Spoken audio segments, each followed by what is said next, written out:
Let me just tell you about this guy they call Hatti. From the day Hatti was born, Hatti has been working. What's Hatti's job?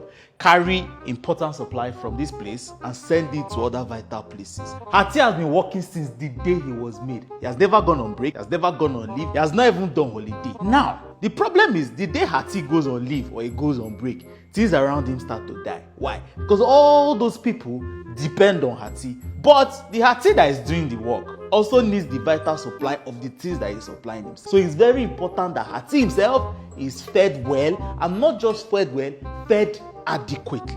Problem is that in some places, Hatti does not used to eat food like that. They have blocked the pipe that used to feed Hatti. And Hatti, instead of still taking break, continues to work, thinking that by working harder is going to solve the problem. Sometimes, some people make Hatti's job harder, but Hatti will try to push against pressure. Why? Because perspire to aspire to recover the container has already entered his blood. If by this point you don't know what I'm describing, you better leave this video and go away, because the major thing that we're describing is your heart. Yes, today is World Heart Day, Abi, and the theme of today is what? Use heart, no heart. Because the better you know, the more you can take care of it. So let's talk. Now, that pokum that's going on inside your chest, what exactly does it mean? Let's now tell you. Inside your heart, there are about 4 rooms. There's the atrium and there's the ventricles. Some of those rooms, which is called the atrium, are responsible from just receiving blood. Some can receive from the lungs, others will receive from the other parts of your body. Then the remaining 2 rooms are called ventricles. They are responsible for forcing blood out of your heart. So whenever they relax and they contract, you hear bokum, right? Now, it's supposed to be regular. How many times? It should be less than 100 times at rest. If it's more than that, it's a problem, or something we know as tachycardia, which could mean that something is going on, that your heart is beating faster than normal. If it's lesser than 60 beats per minute, sometimes it could be a problem that is known as what? Bradycardia.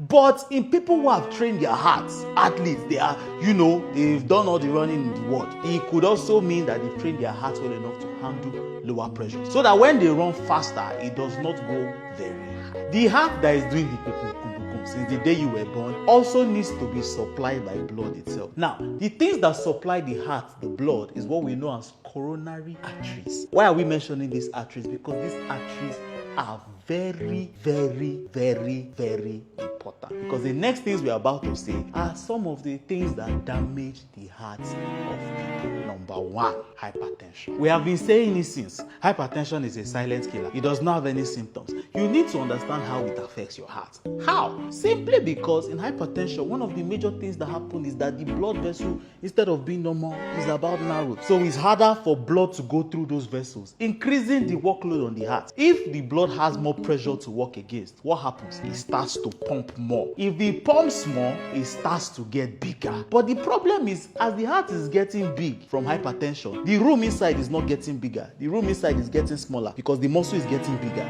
So it means that very few blood enters the heart. As few blood is entering the heart, it cannot pump out much blood. The people that are supposed to receive the blood, they are shouting. So they send message to HR. HR is sending message to the heart. Work harder. People are not getting enough blood. It continues to pump. The more it pumps harder, the bigger it gets. At some point, they have to give up and say, I'm tired of working. That's what we know as heart failure. Another thing that also affects the heart is cholesterol. You see, this one is very important because some of the things you people are eating is causing problem for you, especially people that like junk food everywhere.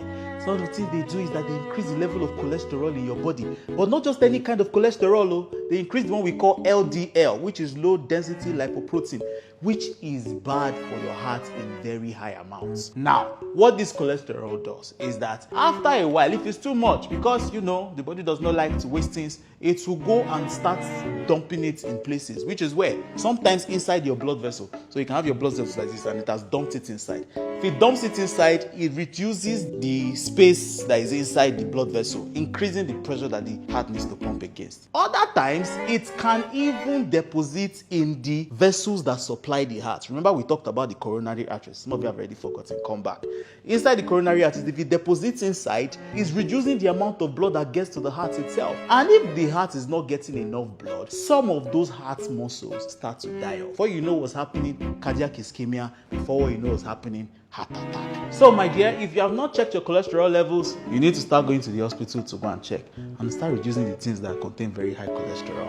Another thing that increases your risk of heart disease is something we know as diabetes. Yes, we know, doctor, what concerns diabetes and hypertension? I thought they are two different things. Yes, because diabetes is what? Increased blood sugar. But that increased blood sugar over time can start to damage blood vessels everywhere in your body. And the one that supplies your heart is also not spared. Diabetes will destroy it too. So manage your blood sugar, check your blood sugar. Other things that can increase the work rate of your heart or increase your risk of heart disease is another thing we know as obesity. Obesity is a risk factor for so many things that can go wrong in your body, and heart disease is one of them. Look, see, if you are smoking and you are still watching this video, usually smoking cigarette, tobacco is part of the problems also. Why? We talked about smoking reducing blood supply to certain organs, and your heart is also part of the problem. Now, if you don't exercise, off this video and go and exercise now, then come back when you've exercised. Why? Because like we always say, when you exercise, first of all, your heart increases its work rate, your blood vessels enlarge, reducing the amount of work that your heart has to do over time. Most importantly is keeping your heart healthy. It's very simple. So, my dear, go and exercise. So, use heart, no heart. We are here. Let's now bring it down to what we can understand. Emeka, you go out with your friends. They are smoking shisha. We join them and smoke shisha. Meanwhile, your father has hypertension. Your mother has hypertension. Your father's uncle's sister's son has hypertension. Her uncle's sister's uncle's mom's aunt. You understand where I'm going to? In other words, there's a risk factor for hypertension that is in your family line. They should not catch you near it. Am I saying that people that don't have risk factor can continue smoking as much as they like? No. Don't hear what I'm not saying. What I'm saying is that there are certain particular risk factors that are with you. Or you find out that, you're beginning to add a little bit of weight recently that is unhealthy. You climb 5 flights of stairs. Your heart is beating as if it wants to fall out. You need to understand that that is when you should take note and start to take better care of your heart before things go south. Or you have a very stressful job. Yes, I understand. But there's risk factor of hypertension. You should start taking care of your heart. Or you, around you is nonsense food. But you know that, somebody somewhere that is in your family all of a sudden held his chest one day and they said, what killed him is hypertension. It means you should start paying attention to the kind of food that you eat. Reduce the amount of cholesterol that is in your food so that your heart can continue getting proper blood supply.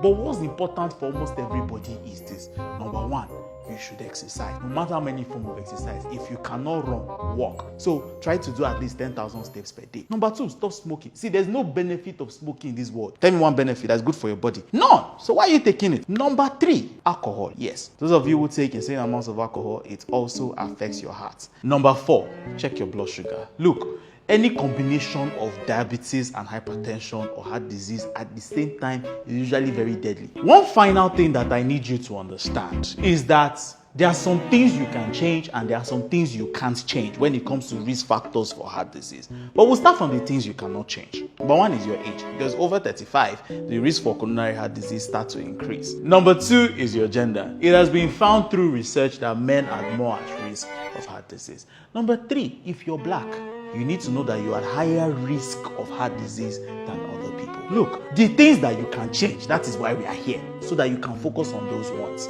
Number one, which is what we've mentioned all since we started this video, smoking, exercise. Don't sit down in a place for too long. Make sure that your muscles are always working. Make sure that your diet is proper. Pay attention to these things because they are always important. But in your journey to using your heart and knowing your heart, you need to also understand that you need health professionals around you. When last did you go for a heart checkup? Look, it's very important. Your heart cannot just be beating funny. Things are giving you symptoms, but frequent checks with your doctor, with your heart specialist, will make you or help you keep your heart in optimal health. So I hope you now understand your heart better so that you can use it better. We started with what? Use heart, no heart. No, we're not even halfway done. That's my problem with hearts. Okay.